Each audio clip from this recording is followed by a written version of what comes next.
তাদের পাশে থাকবে এই আহ্বান জানিয়ে আমি আমার মানুষের সমস্যার সমাধান করবে, দুঃখ দুর্দশা দূর। বাংলাদেশ জামাত ইসলামী সক্রিয়ভাবে অংশগ্রহণ করবে ইনশাআল্লাহ। আসন গ্রহণ করার জন্য অনুরোধ করছি। সম্মানিত, তোমাদের কোনো ইচ্ছাই পূরণ হয় না যতক্ষণ আল্লাহ তাআলা তার ইচ্ছা না। আল্লাহর ইচ্ছা ছিল জামাত শিবিরকে আল্লাহ তাআলা মঞ্চ, আল্লাহ রাব্বুল আলামিন কোরআন মাজিদে বলেছেন আউযু বিল্লাহি মিনাশ শাইতানির রাজিম। 4 দিন সময় লেগেছে বাংলাদেশ থেকে তোমাকে পালাতে।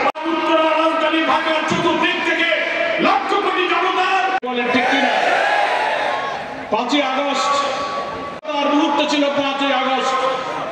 অনেকেই আপনারা জানেন আমি তখন ঢাকার কেন্দ্রীয় কারাগারে ছিলাম।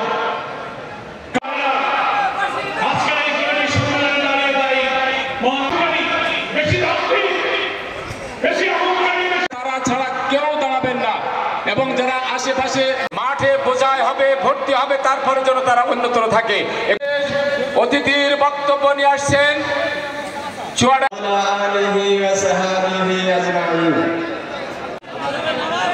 আলহামদুলিল্লাহ। সম্মানিত উপস্থিতি, সালাতুল আসর সভাপতি মেহের এই ঐতিহাসিক কর্মী তৌফিক আল্লাহ তাআলা করে দিয়েছেন আলহামদুলিল্লাহ। আজকের পত্রিকায় এখনই সম্পূর্ণভাবে তাকে দেশ থেকে পলায়ন করতে বাধ্য। আগের একটি কথা আপনাদেরকে স্মরণ করাই দিতে চাই। আজকের এই সোশ্যাল মিডিয়ায় ভাইরাল অবশেষে তাই হয়েছে, তাকে দিল্লিতে যেতে হয়েছে। বাংলাদেশের জামাত ইসলামী ছাত্র শিবিরের কর্মীরা, তবে হ্যাঁ, বিচারের কাজ গড়ায় তোমাকে দাঁড়াই।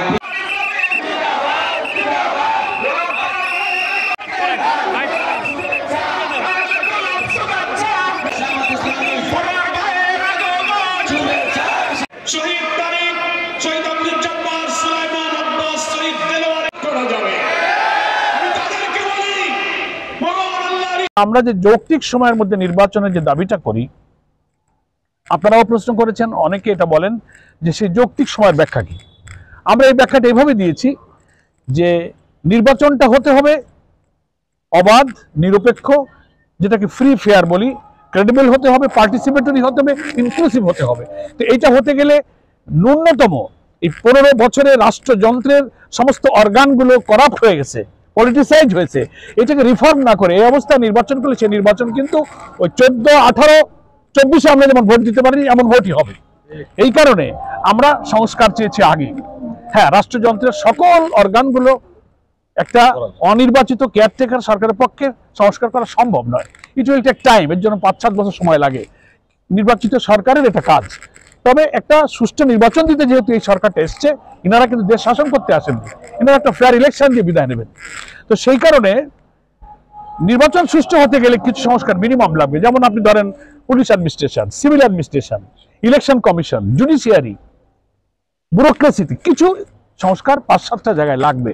এইটুক মিনিমাম সংস্কার করতে যেটুকু সময় লাগে, যে এর জন্য লম্বা সময় লাগার কথা না। এখন আমি মনে করি সময়ের চেয়ে সিচুয়েশনটা ফ্যাক্টর। আপনি 2-3 বছর সময় দিলেন কিন্তু সেই সংস্কার হলো না, সেই পুলিশ, সেই ডিসি, সেই ইউনিট থেকে গেল, তো সেই ইলেকশন তো ওই 14, 18, 24-এর মতো হবে। ফলে আমি মনে করি সময় ফ্যাক্টর না, ফ্যাক্টর হচ্ছে যে পরিস্থিতিটা নিরপেক্ষ হয়েছে কিনা। জনগণ মনে করতে হবে যে না, এখন ইলেকশন হলে ফেয়ার হবে, ভোট কেন্দ্রে যেতে পারবো। সেটা 6 মাসে হতে পারে, 8 মাসে হতে পারে, বছর লাগতে পারে।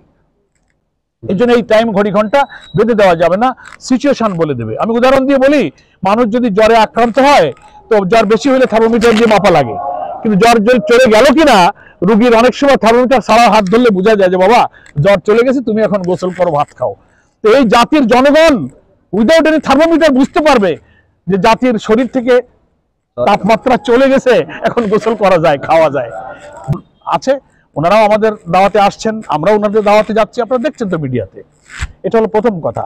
আর একটা হচ্ছে যে নির্বাচনে জোটগতভাবে, ইন্ডিভিজুয়ালি বা ইসলামী দলগুলোর সাথে ঐক্যের আলোচনা হচ্ছে। ইসলামী দল ছাড়াও যে কোনো রাজনৈতিক দল যারা ফ্যাসিবাদ বিরোধী আন্দোলনে মাঠে সক্রিয় ছিল, আমাদের আমির জামাত বলেছেন জাতির স্বার্থে, দেশের স্বার্থে, গণতন্ত্রের স্বার্থে আমরা যে কোনো দলের সঙ্গে জোটবদ্ধ নির্বাচনে যেতে প্রস্তুত আছি। সে প্রচেষ্টা, প্রক্রিয়া, আলোচনা চলছে। কিন্তু নির্বাচন যত এগিয়ে আসবে, ইলেকশনের তফসিল যত নিকটে আসবে, তখন ইলেকশনের জন্য আরো মেরুকরণ হবে, আরো কিছু পরিস্থিতি ম্যাচিউরড হবে, যে আমরা আমাদের উপর যে জুলুম করা হয়েছিল সরকার অন্যায়ভাবে করেছিল, তা আমি নিজের জন্য যেটা পছন্দ করি না আর একজনের জন্য আমি তো সেটা পছন্দ করি না। হ্যাঁ, তবে জাতিকে আমরা এটা বলেছি, যারা এত নিষ্ঠুর, যারা মানুষ হত্যা করে নাচানাচি করে, বিদায়ের দিন 5ই আগস্ট পুড়িয়ে লাশ ছাই করে দিয়েছে, হেলিকপ্টার থেকে দেশের লোককে গুলি করেছে, তাদের কোনো গণতান্ত্রিক অধিকার আছে কিনা, তারা ভোটে আসবে কিনা, পিপল উইল ডিসাইড, জনগণ সিদ্ধান্ত গ্রহণ করবে। ঠিক আছে।